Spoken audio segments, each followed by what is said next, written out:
Alors, Rémi, merci pour l'introduction. Mesdames et messieurs, bonjour.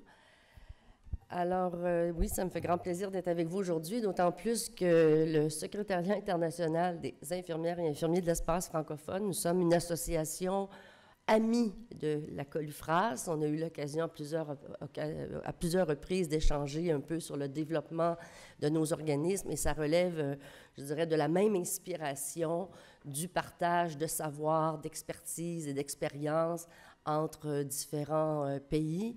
Dans notre cas, c'est à l'intérieur de la francophonie et de façon plus spécifique entre les infirmières et infirmiers de l'espace francophone. Deux mots pour le secrétariat, là, pour vous expliquer rapidement. C'est une organisation internationale non gouvernementale qui est reconnue par l'Organisation internationale de la francophonie, l'OIF. On fait partie aussi d'un grand réseau international d'associations professionnelles francophones. On est aussi impliqué dans la fondation Millennia, qui est sous le patronage de l'UNESCO. On a des travaux aussi avec l'Agence universitaire de la francophonie et enfin, dernièrement, on a accepté de faire partie d'un collectif international francophone qui milite contre les mutilations génitales chez les femmes. Et comme je disais, j'ai dit notre mission, c'est le partage d'expérience. Je vais aller un peu plus rapidement au vif du sujet.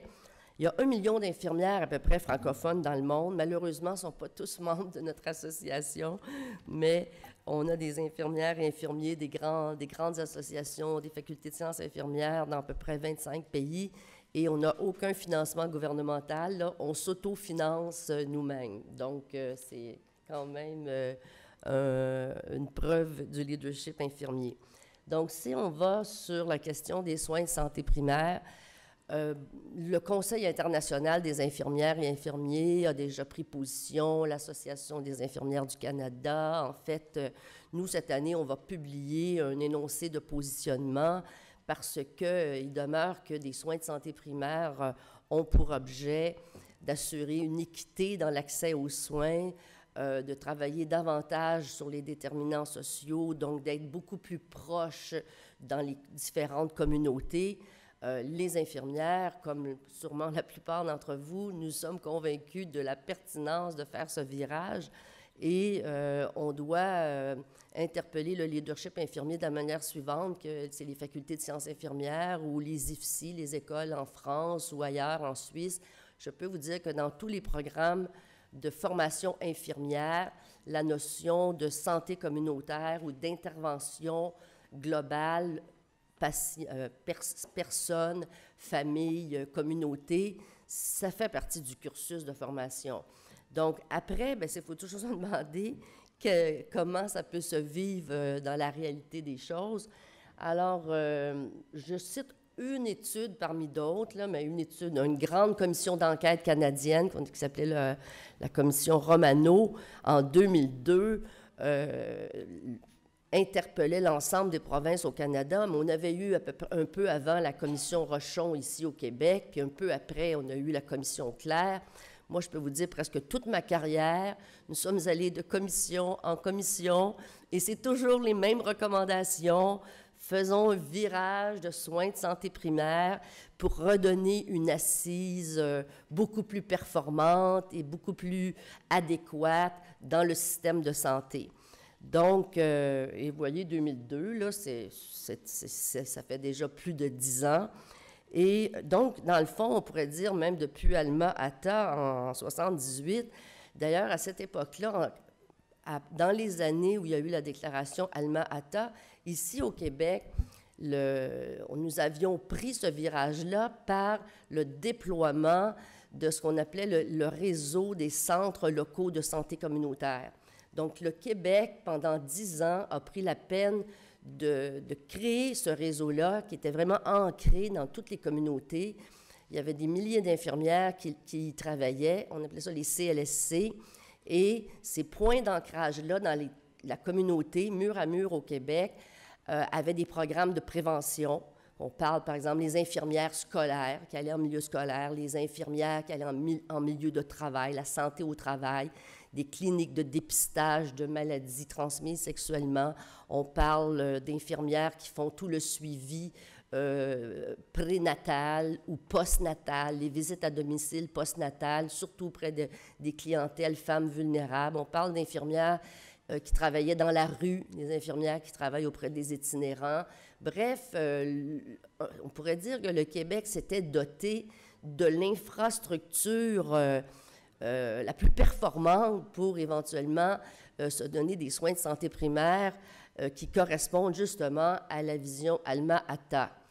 Bon, bien, qu'est-il arrivé? Ce qui est arrivé, c'est que les médecins ont boudé le réseau local de santé communautaire et les CLSC, je ne sais pas s'il y a eu un déficit dans le marketing des CLSC, mais c'est comme si le CLSC n'a pas, disons, rencontré une affection populaire parce que, évidemment, le monde, quand ils sont malades, ils veulent une réponse immédiate et ils voulaient un médicament, puis les médecins, il y en avait très peu dans les CLSC.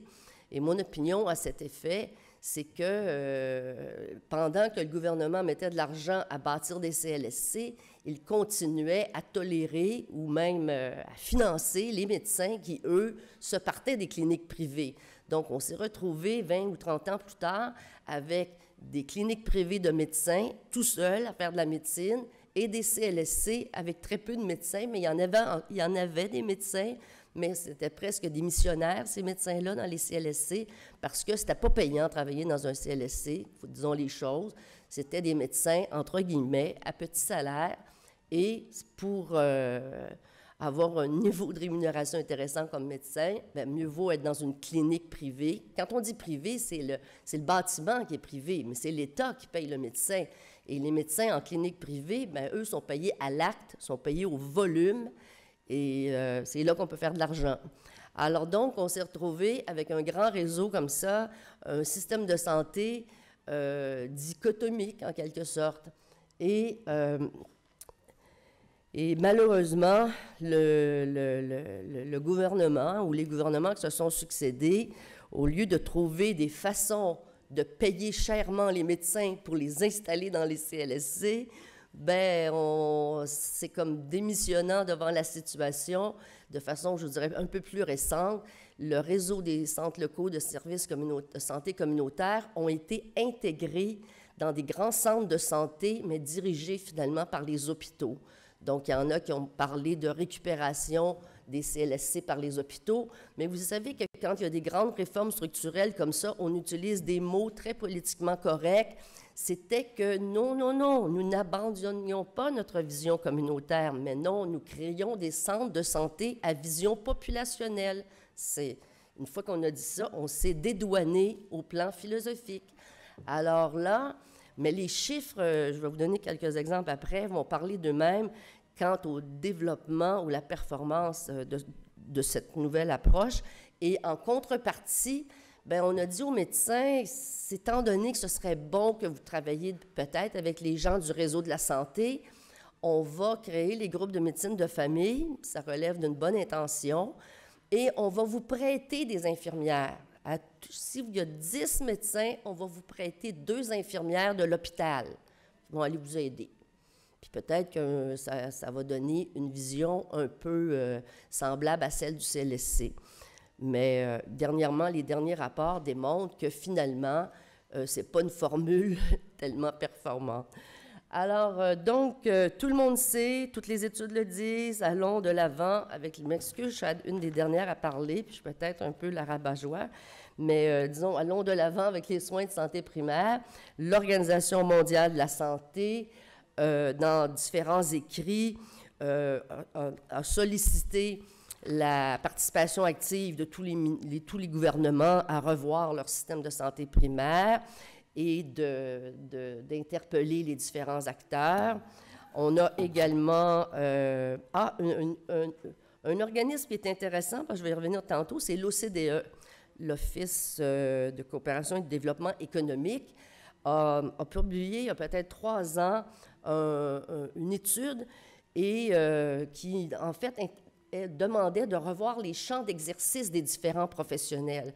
Parce qu'une des clés pour changer les façons de faire, c'est pas juste d'asseoir des docteurs et des infirmières ensemble ou avec une diététiste. Il faut également que chacun des professionnels revoie son rôle.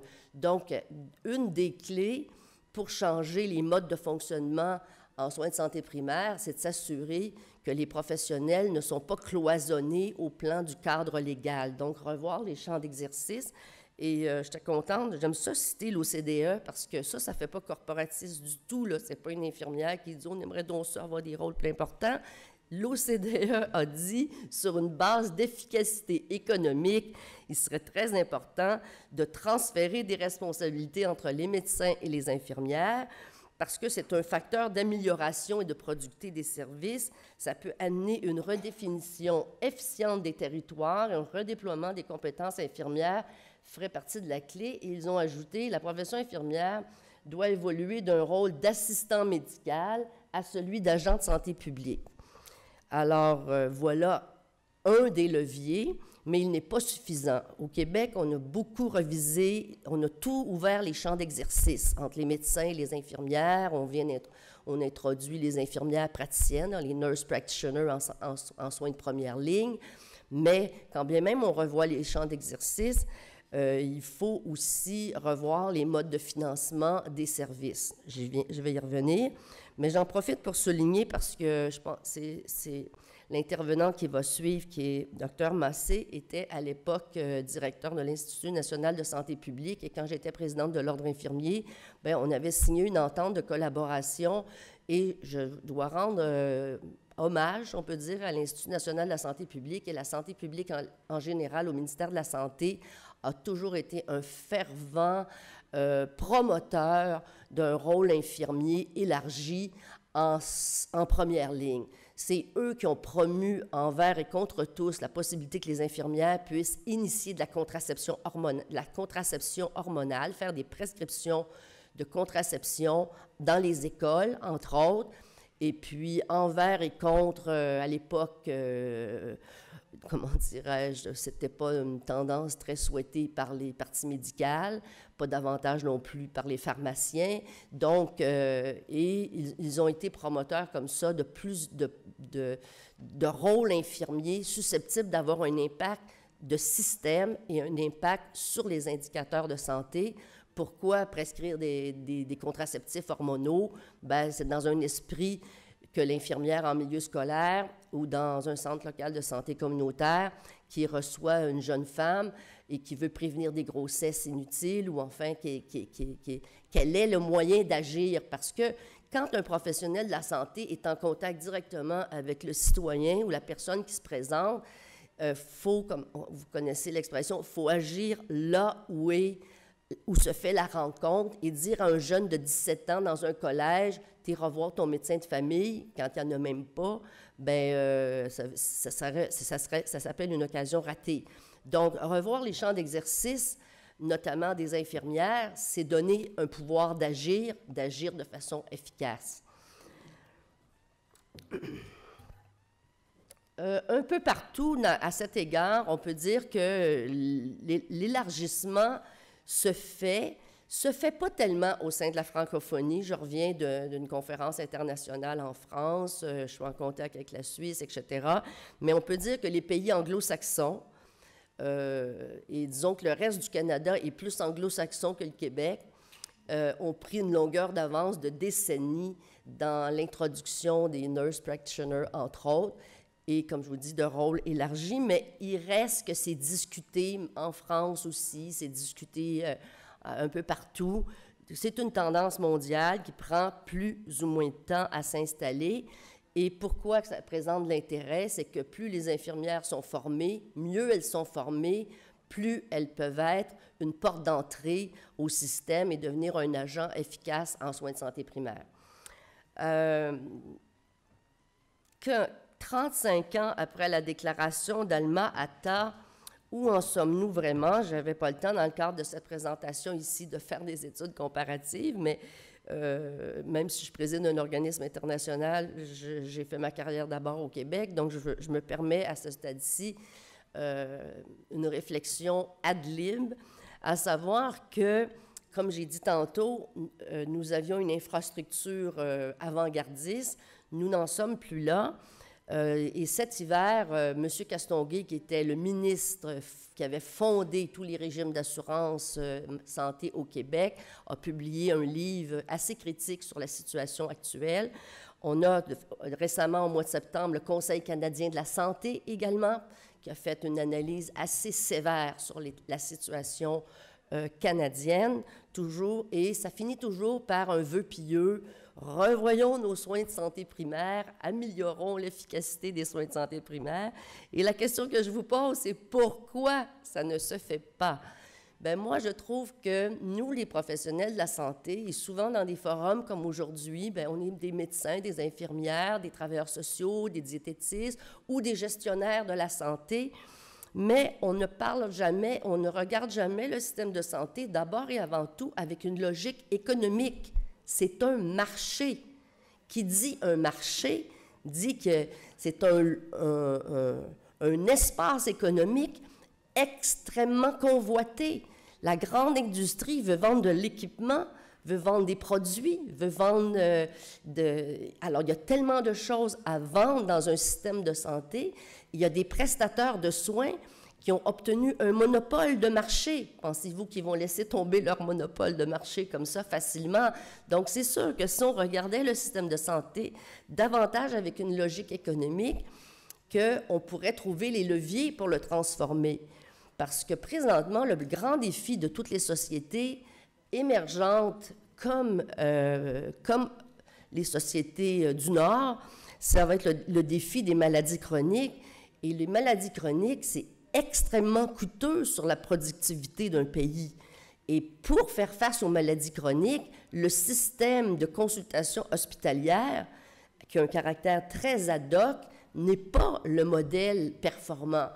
Mais encore là, comme je vous dis, vous allez avoir des études économiques qui disent « Mon Dieu, c'est terrible ce qui se prépare, les centaines de milliards de dollars qu'on va perdre en productivité à cause des maladies chroniques. » Diabète, obésité, machin truc. Oui, il faut agir sur les déterminants sociaux là-dessus, mais on ne fait jamais le lien avec comment les leviers et comment revoir l'assiette, si on peut dire, du financement de notre système de soins. Et là, je veux dire quelque chose, c'est qu'on parle de soins de santé primaire, et qu'est-ce que c'est le fondement des soins de santé au Québec? C'est un régime d'assurance hospitalisation. Ça garantit d'être hospitalisé. Mais le citoyen lambda, bien, il se dit, ma seule chance d'être sûr d'être soigné, c'est de me présenter dans un hôpital. Puis après ça, nous autres, on est tous là, on dit, il est donc pas fin, le citoyen, de se présenter dans un hôpital, puis d'attendre les soins dans une petite salle d'attente d'hôpital. Ben oui, mais c'est ça, le régime d'assurance. C'est un régime d'assurance hospitalisation. On a un régime d'assurance maladie, mais qui en fait est un régime d'assurance médicale. Seule la consultation à un médecin fait partie du régime d'assurance au Québec. Chaque fois que les orthophonistes, c'est pas couvert, les psychologues, nommez-les toutes, les diététistes, à moins qu'ils aient été absorbés dans le régime d'assurance hospitalisation, tous les autres services professionnels ne sont pas couverts et relèvent de la bonne volonté d'un gouvernement d'y mettre un peu d'argent, mais le fondement du contrat social, c'est assurance d'accès à un médecin, l'assurance de soins dans un hôpital, puis nous autres, au Québec, on a rajouté l'assurance médicaments. Donc, avec une telle vision du régime d'assurance, bien, moi, je pense que nous sommes... on est dans l'univers des vœux pieux que de dire « faisons le virage santé primaire ». Puis d'ailleurs, la preuve, c'est que ce qui est plus facile de faire en soins de santé primaire, c'est d'essayer de mettre les docteurs en soins de santé primaire, parce que eux, étant donné que l'accès à leurs services est protégé par un système d'assurance, bien, ils ont l'enveloppe budgétaire pour les couvrir, mais ce ne sont pas si faciles que ça à déplacer les médecins. Donc, pour faire une histoire courte, je fais comme un appel à une réflexion beaucoup plus politico-économique pour pouvoir transformer un système de santé. Ça prend autre chose que de la bonne volonté de gestionnaire et ça prend plus qu'une maîtrise à l'ENAP. Rémi, tu vas être d'accord avec moi, mais ça peut aider, disons. Et il faut se donner une vision de système cohérente et être capable d'avoir le courage politique. Les gouvernements sont malheureusement au prix avec des lobbies extrêmement puissants pour préserver le statu quo. Et malheureusement, ben, c'est les citoyens qui, à quelque part, n'obtiennent pas les services les plus performants. Donc, vous voyez, j'ai eu la chance de faire un bel éditorial comme ça. Et dans la mesure où les soins évoluent, la profession infirmière, c'est une profession qui est salariée et qui est toujours intéressée à contribuer aux soins de santé primaire. D'ailleurs, c'était le secteur qui était le plus populaire au Québec, c'était la pratique infirmière en centre local de soins communautaires. Et je termine avec une petite publicité. Ah, je ne suis pas capable de passer ma publicité. Ça ne veut pas. Voyons. Je le vois à mon écran. Je vois un tableau à mon écran, mais je ne vois pas. Bon.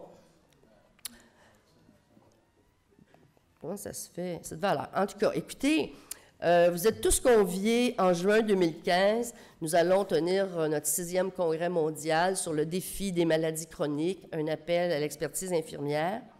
Et on travaille en collaboration avec l'Association des médecins de langue française du Canada et d'autres organismes internationaux. Et ce sera à Montréal en juin 2015. Merci beaucoup.